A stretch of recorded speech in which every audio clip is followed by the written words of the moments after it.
Thousands of nurses across the UK are due to withdraw from A&E, intensive care units and other life-saving forms of emergency care, according to announcements today from the RCN, the Royal College of Nursing. You'll no doubt remember that two-day strikes have already taken place in December, January and earlier this month, but one of the biggest issues that those strikes had for the nursing workforce came in the form of derogations. What are derogations? Well, these are agreements put in place in order to maintain minimum safe staffing levels. And the point is that those minimum staffing levels would always be retained in key derogated areas, including places like A&E, ITU, cancer services and paediatrics. And safe to say that this ironically in many settings resulted in their staffing levels being better than on a non-strike day. For obvious reasons, many have argued that this massively reduced the impact that any of those strikes could actually have, and there were in the region of 5,000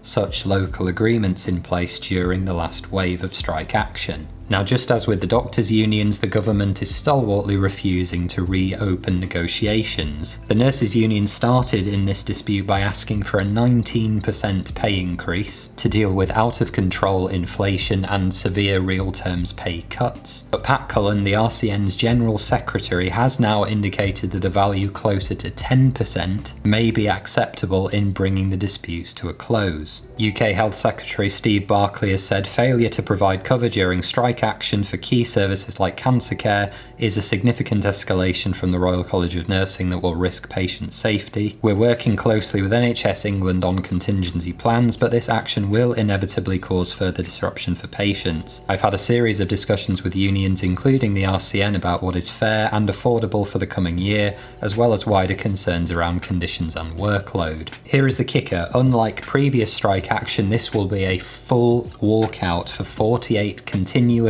hours commencing at 6 a.m. on Monday the 1st of March 2023, affecting more than 120 NHS employers. And we need to be clear, this represents a really major change in how heavy-handed and impactful the nursing union is willing to be. And I hope that this indicates to Steve Barclay and the government more widely just how valuable the work that nurses do across the UK is.